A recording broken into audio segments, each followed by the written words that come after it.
Welcome to Hip Replacement, the conversation between generations X, Y, and Z. I'm your host, Ben Dietz. And I'm your host, Kyle Raymond Fitzpatrick. Every week we get together and talk with guests from Gen Z and beyond to try and understand just exactly what's going on in the current moment. Because we're talking about these generations.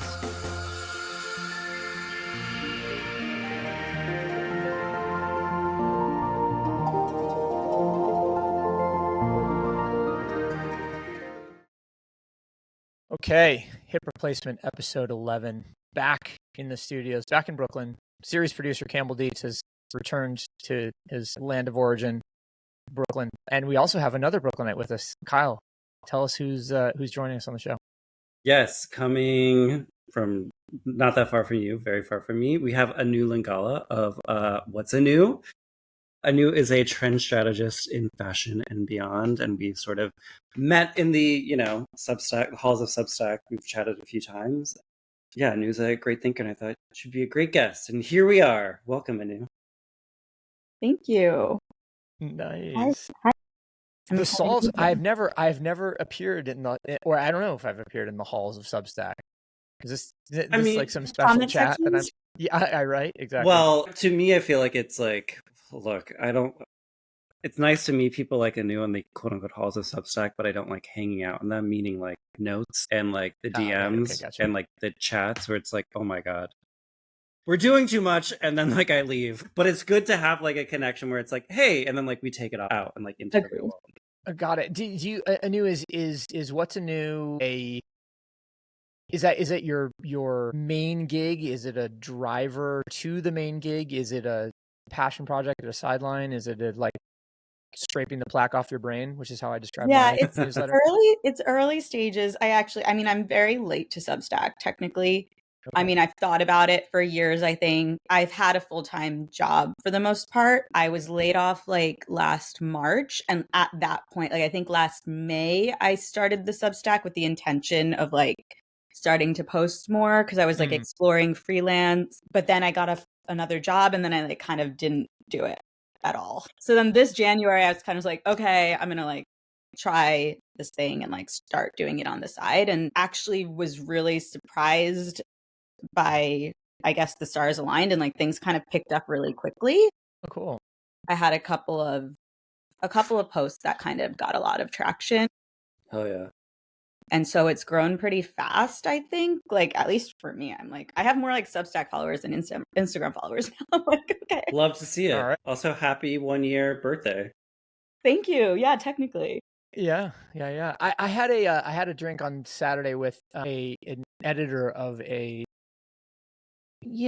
certainly renowned digital publication who is trying to navigate sort of like what to do with Substack. And I had sort of 3 bits of advice, and I wonder if you guys agree to this, just as a quick digression before we get into the generational talk. The first was, you kind of need takes you need something to go viral to begin with, and it kind of necessarily has to be a take, right? Like, it's the idea of being an excellent reporter and having that work is not a path to any kind of quick traction. The second one was, monetization is a total, it's the Wild West, and so you should lean into it as much as possible now, because there is no telling when the West starts to get regulated.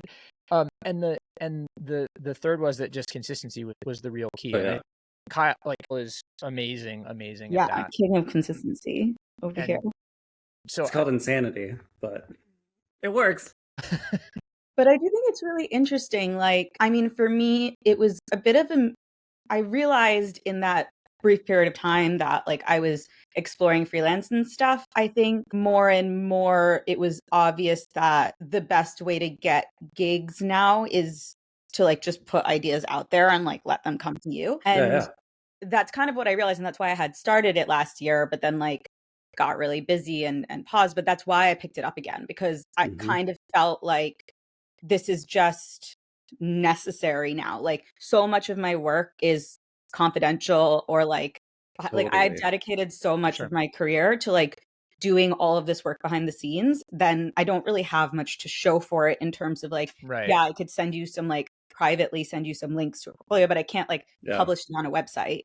So the easiest way is to like just write about my ideas and put like at least a form of my thinking out there. And it has like, I've made so many connections in just a few months of doing that and had people reaching out to me and stuff. So it does work.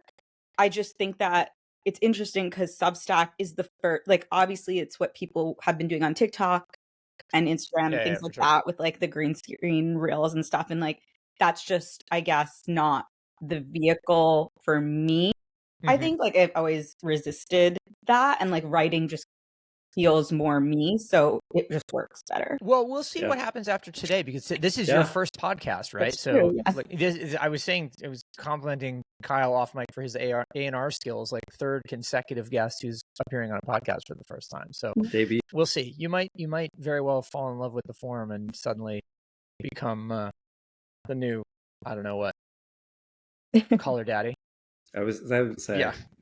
Let's go. All right. Well, okay. So the idea of that kind of like posting as proof of life thing is interesting, because one of the articles that you forwarded, which is the sort of Gen X segment, was about maybe Gen X is the biggest loser generation, which for me was a very triggering headline. It is a triggering. And I had not seen the piece that you sent, and then I clicked through to it, and it's a piece from The Economist, and it's a very clickbaity headline to get into quite an academic, or I wouldn't say academic necessarily, but like at the very least quite journalistic exploration of the idea that while the popular narrative goes that millennials have been shortchanged, or that Gen X has been shortchanged, or that Gen Alpha is soon to be shortchanged, in fact, statistically, Gen X, or I said Gen X, I meant Gen Z. But statistically, that Gen X has suffered the most setbacks. And of course, reading it, I was just like, okay, I remember all of that stuff. I don't remember any of it feeling like, woe is me, setbacks, generational angst. But I don't know, as younger people, how did you read that article and kind of go, sounds right, sounds wrong? Who are these jerks complaining about? Kyle, do you want to go first?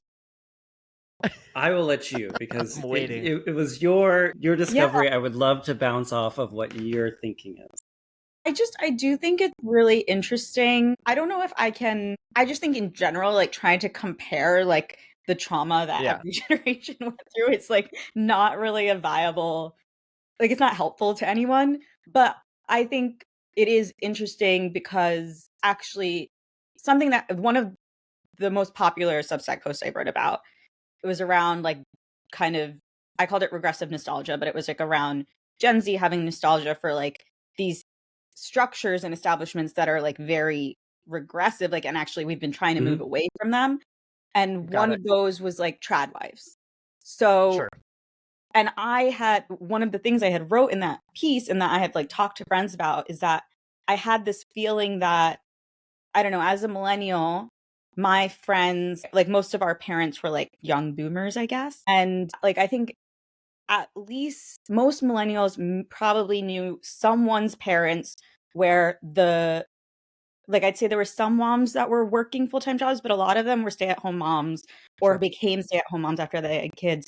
And most millennials knew at least like one family where like the mom was like clearly stuck in a bad situation and couldn't get out because they didn't have an income of their own. And like, I feel like our mothers instilled in us, most mothers like instilled in us like this, like you should have independent income. Like you should, like this is about like your well-being.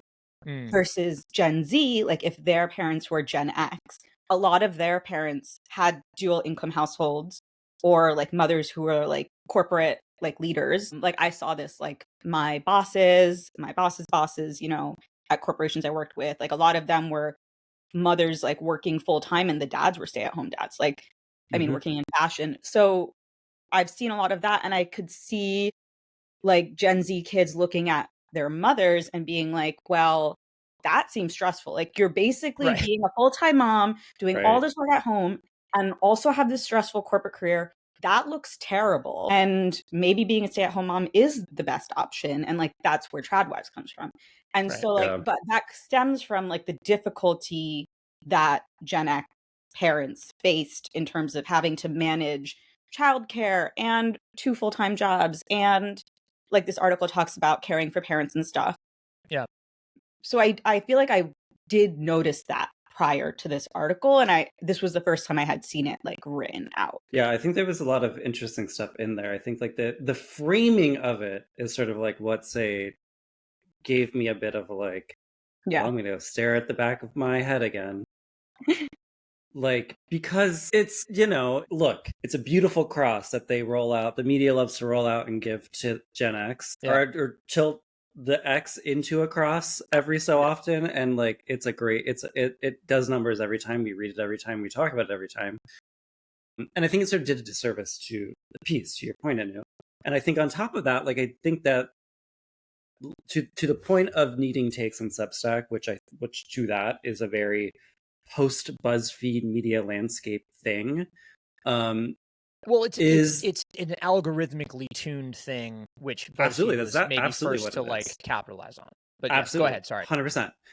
But like the thing that like a beautiful version of that story that would not perform, but like would speak to all of us and probably would be great, is like to sort of like frame it in a way as that, like, yes, these things are real and they're bad and they're what Gen X has faced, but also like this is life. And like, again, like that was a big thing to me, is that like these are experiences that like the reason why, say, like, the trauma Olympics and those sorts of things don't work and are just dumb for everybody and like it's no use, is because it's like we all experience these things. Like we all experience, these generational setbacks that then myriad generations above and below are experiencing too. And that like we all are experiencing our parents aging and having kids or not having. So it's like these things where it's like, yes, these are tough things, but like the trauma Olympics that might be a Kyle Raymond Fitzpatrick. I did not invent that. That definitely is a word that is in the ether.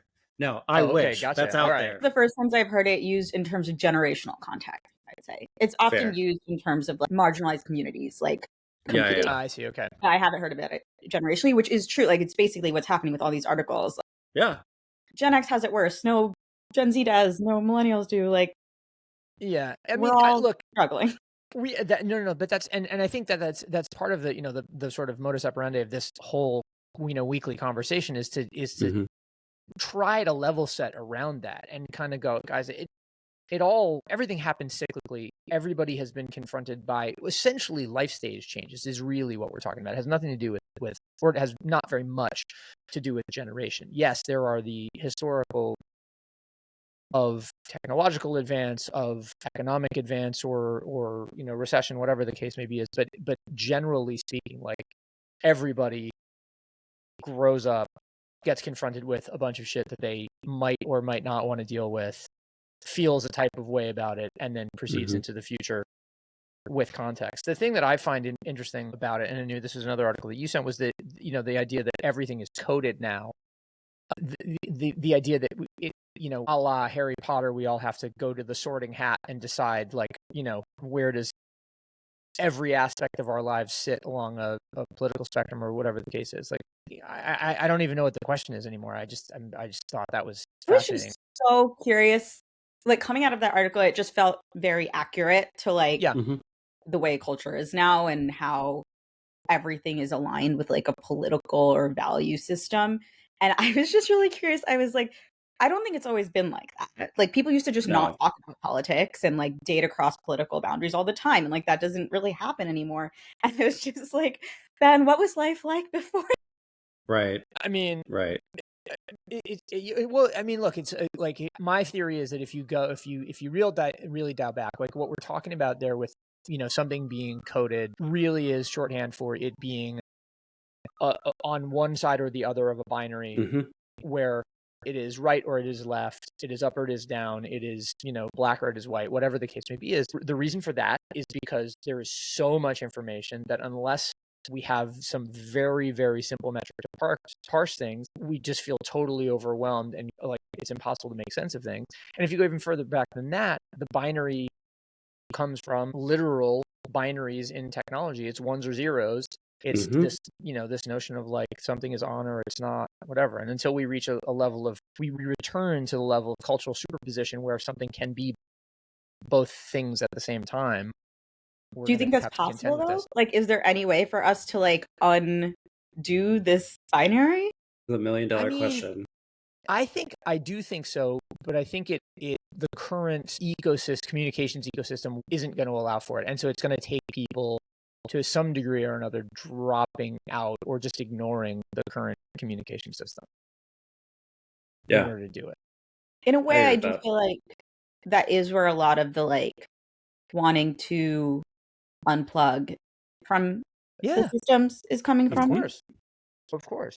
Well, what this all gets at is like we've talked about this. I know I've written about this. Like we all have, I'm sure in our lives have had some sort of discussion about it. It all gets at like there's just too much information. There's too many takes. There's too many, different codes, vibes, whatever. Like there's just too much. And like that, the reason why it's too much is just because like life then becomes like you're constantly indexing and like that's exhausting. That's right. And so like wanting to, leave the library, leave the sort of like card catalog is a response to like to the exhaustion and to like fantasizing about like having somebody else who can manage that so you can just live life. Like that is why people are like, getting dumb phones and logging off and myriad things, because it's just like everybody is tired and like it doesn't stop because of the internet. And like I was going to say this about the generational thing, but I think this all relates, is that like, big brain,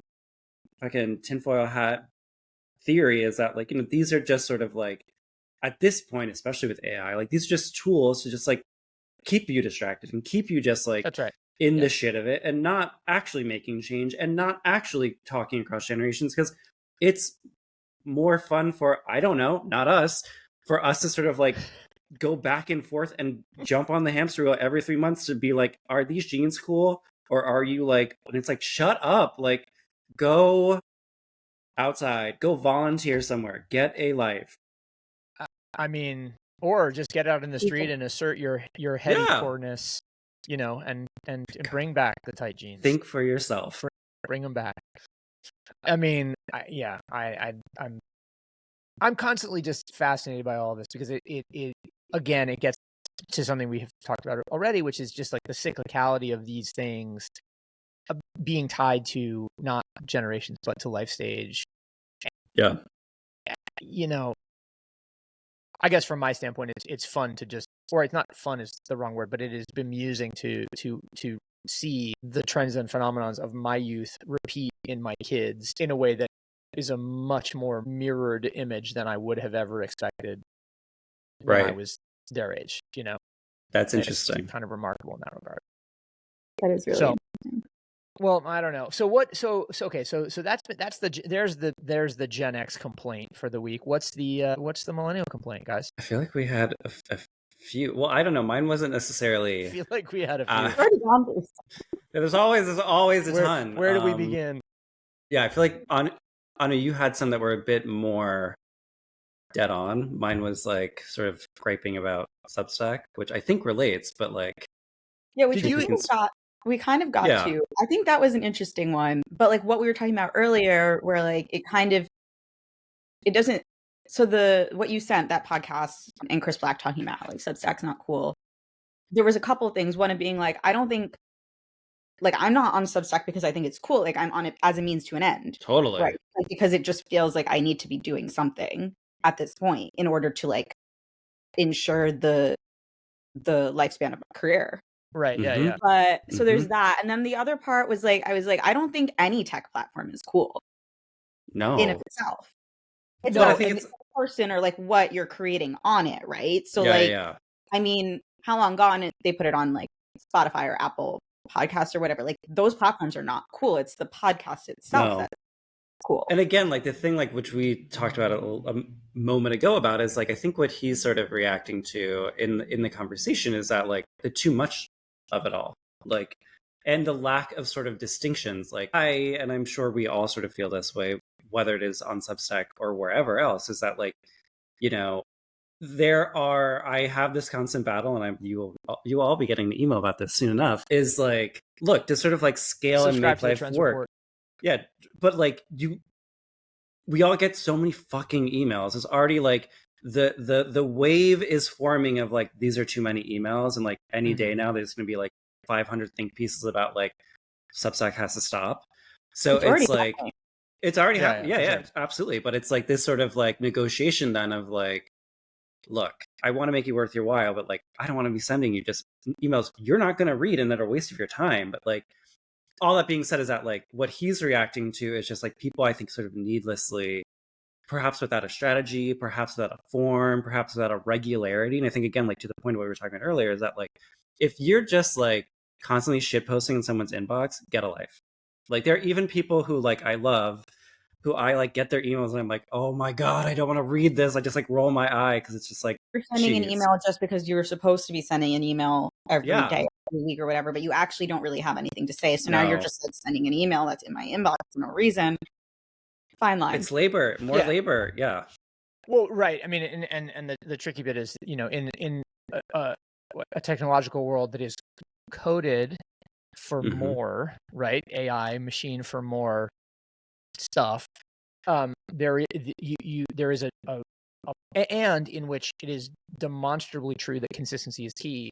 There is pressure to continuously publish because there's the big like macro condition for it, and then there's also the more micro like tactical condition. Right, you're incentivized to produce more. Yeah, totally. So it was interesting. I don't know if you, speaking of, and you know, Kyle probably is aware of this. I know you may not be, but like Chris Black and I have known each other for coming up on 20 years, and the interest, what he said today about that art. So this is his appearance on the Semaphore Media podcast, whose name escapes me at the moment, but with Max Tanny and Ben Smith. But they Mixed Signals, I think it's called. They, you know, the headline is Chris Black thinks that Substack isn't cool, and what he said was, he was just like, no, it's not that it's not that I think Substack is not cool. I think Substack is not cool. It doesn't mean I don't think it's valuable. I subscribe to lots of them. I pay for lots of them. It's just, but it's more exactly the point you were making, Anu. Like, none of these things are cool. It's just, you know, so, and he, you know, he, with a reputation as a truth teller, he's able to say that in a way that, you know, gets people's hackles up. But it also is true that his contribution that way was mischaracterized to get clicks in the same way as to the point, exactly. Gen X is the generation. Well, I think he's from BuzzFeed. Yeah.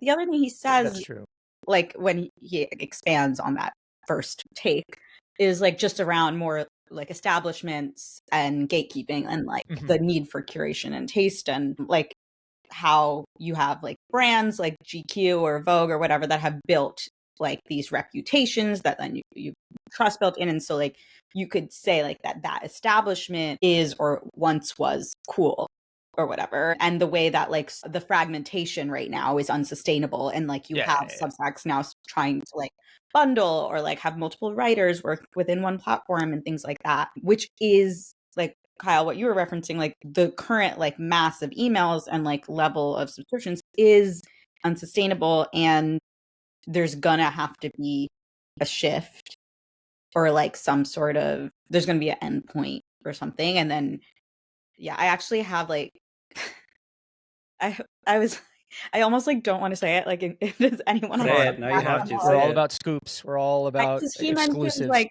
Spotify also in the realm of like music, and how like we made music too easy for everyone to do. And I was like, God, I really hope like writing doesn't turn into music. Like you get paid per click instead of like, do you know what I mean? Like it can get really bad. I mean, the silver bullet that I hold on to is that, like, unlike, say, look, there's always going to be a smaller pool of people who are going to read writing. And there's going to be an even smaller group who are going to pay for writing. And, like, I think those people who are going to pay for it, they're never not going to sort of treat it in a sort of way that it deserves to be treated.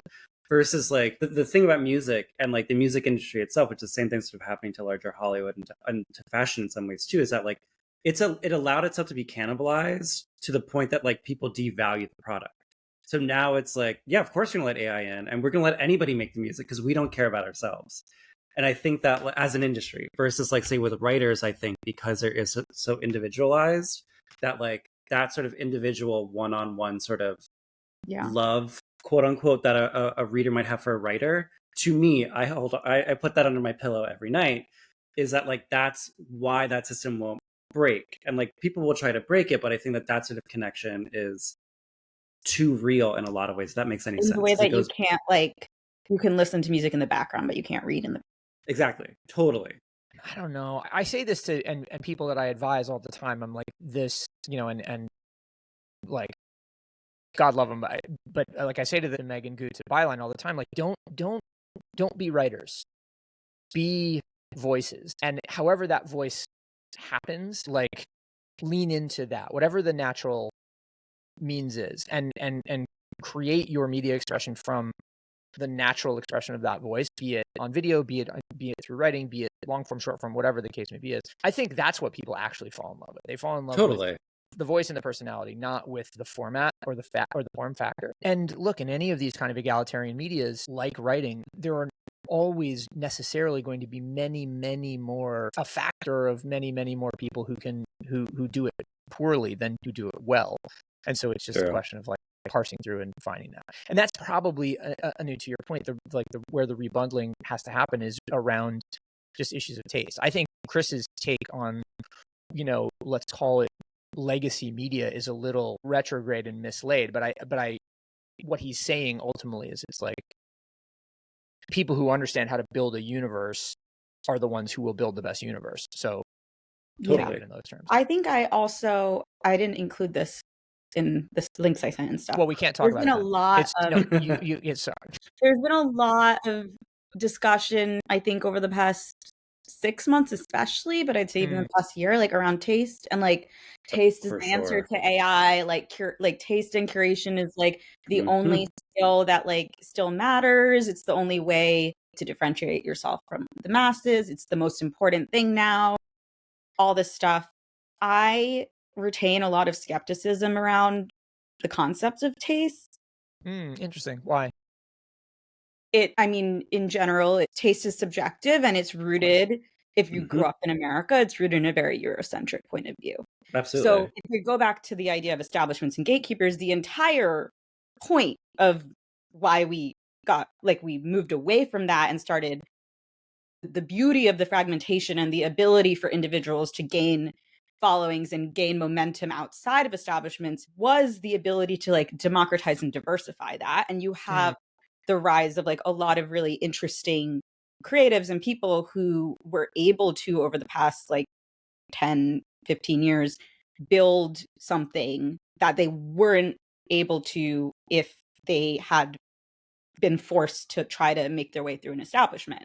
I mean, and you still see like the highest paid influencers, the top 20 fashion Substacks are still mostly like white women. Like, totally. So we have not really made a lot of progress in terms of like diversifying what taste means and like what we conceive of as good taste. There are plenty of examples, especially in like fashion and beauty, of things that were perceived as bad taste on Black bodies that are not on white bodies, things like acrylic nails or gold hoop earrings or things like that. So like this is like a deeply rooted concept of taste issue. I do think so. Like in my recent piece, like I broke it down.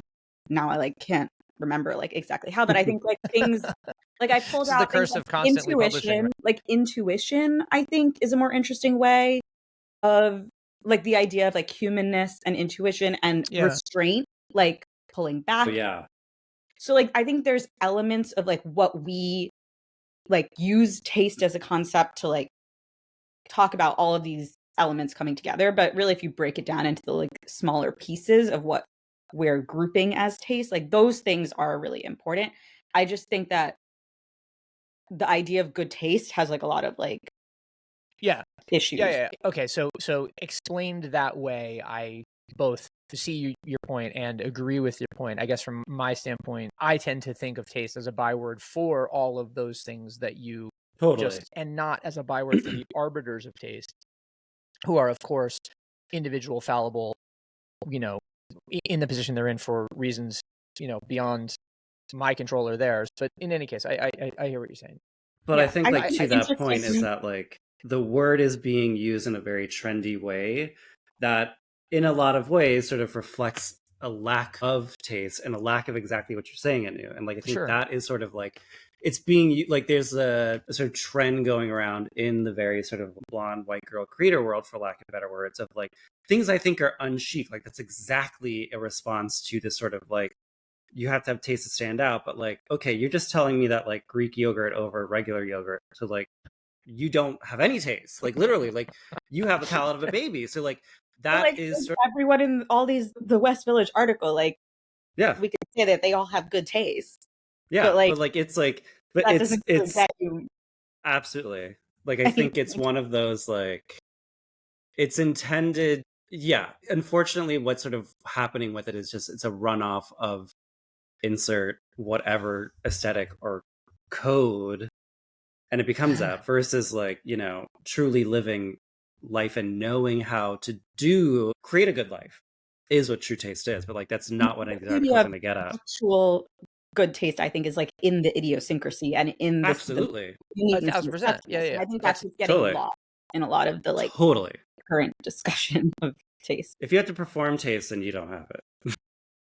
Yeah, interesting. I'm not sure exactly why this came to mind, but it occurred to me as you were talking that all we need in that case is, there to be some TikTok trend that uses taste as a word, like literally the syllable, as a byword for something, right? You imagine taste as the new like analog to cringe, and suddenly no one will want to say it anymore, and then we'll have to move on. People have used it as an expression, but like taste. We'll get there.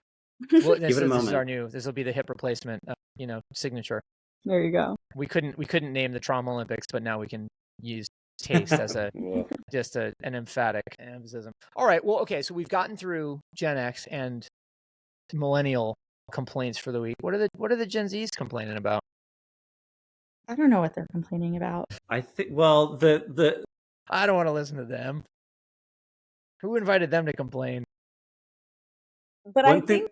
Okay, no. I was going to say, like, when we were talking about Substack and you were talking about, like, kind of the potential for reading to be, like, almost like a sort of protected space. I thought it was interesting just in terms of, like, I sent some links around reading generally. And so I feel like there's this, so, like, yes, reading could be a protected space, but then there's all this stuff, like, this fear-mongering around how Gen Z can't read or, like, doesn't want to read.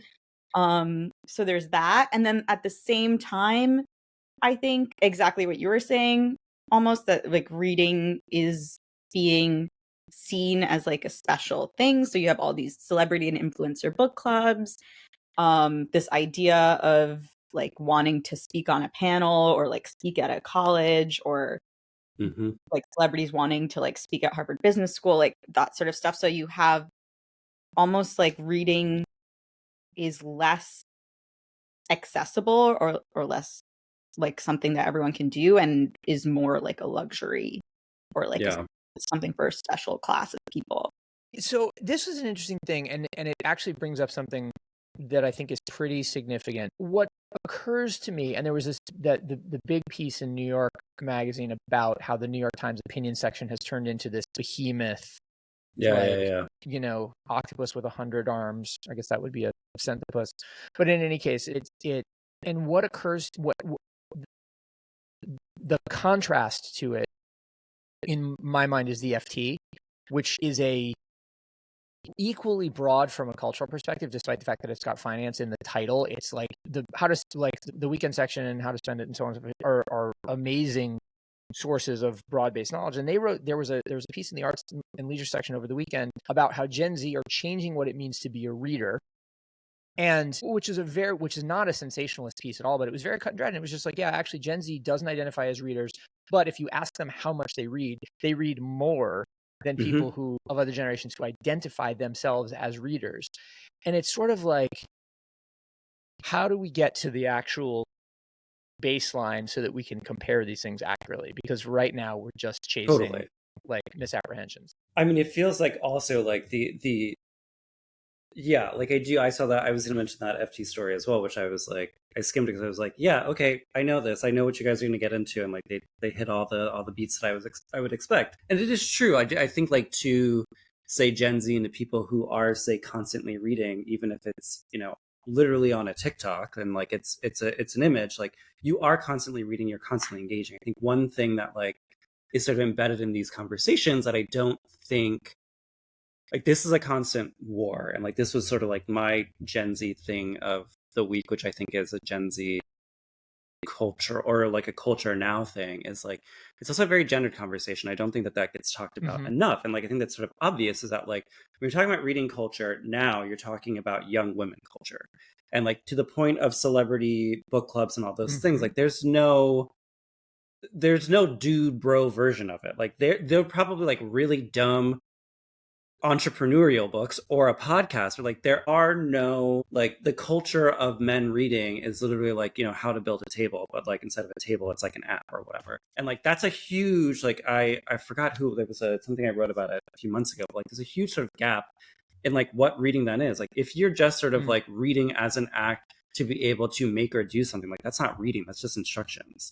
Versus like, you know, reading fiction and like challenging yourself and thinking about other worlds and thinking about other realities and like learning about other cultures through fiction in a way, like that really gets you thinking. It really gets you sort of like reaching points of intelligence that like you're not going to get from, sorry to us, to a podcast or to like, again, those how-to books that are so big with men. And like that then goes into my absolutely, and like that gets into like the Gen Z thing that I have, was that like that sort of gender divide, we're back on that point in the carousel where it's like, you know, boys are falling behind, and like it probably is hitting more generations, I would agree with. But like a big part of that is like it's a lack of reading, a lack of that sort of empathy, a lack of sort of doing a bit of labor, be it therapy or be it like I'm gonna read this like strange, from wherever, strange quote unquote translation of a book that is perhaps sci-fi or perhaps a bit artsy or perhaps whatever, and it really gets you thinking. And like there's a huge gulf between those things, and like to me they all relate. And I think that that's sort of like, it's been written before, it'll be written again. It's exhausting. How do we make men read again? I don't know. Anu, you got any theories on how to make men read again? No idea. No I'm the idea. last person who can answer that. But yeah, like it is basically the article you sent, and which, like you said when you sent it, like we have like, literally there's a piece about this every single month about this gender divide and how it relates to the educational divide and all this other stuff.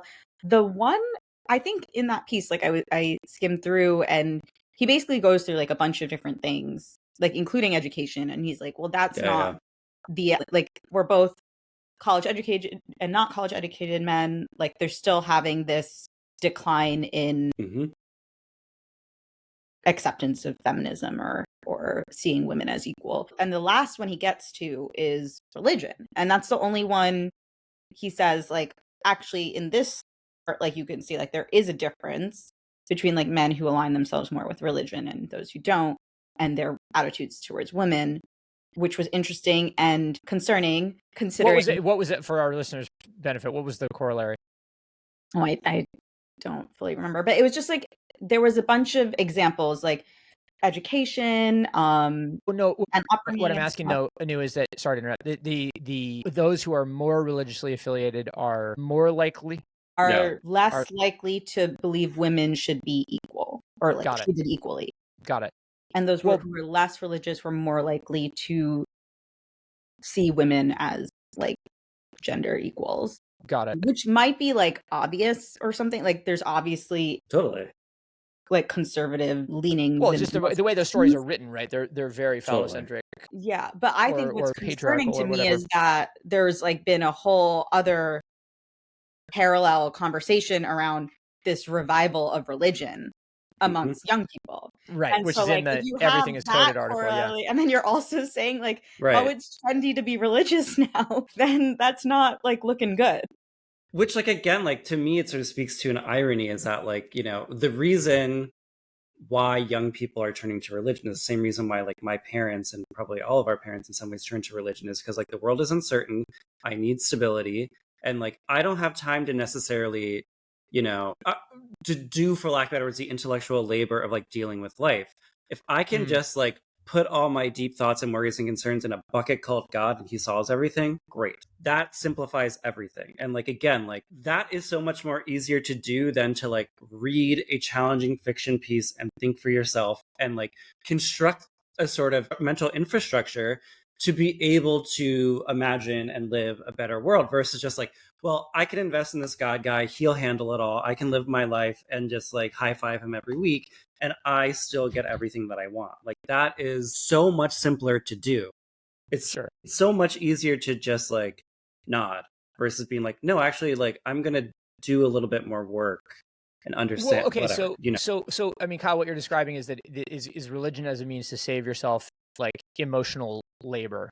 Yeah, totally. And which is also potentially why young men don't read, because they're just trying to save themselves the emotional labor of ignorance is bliss.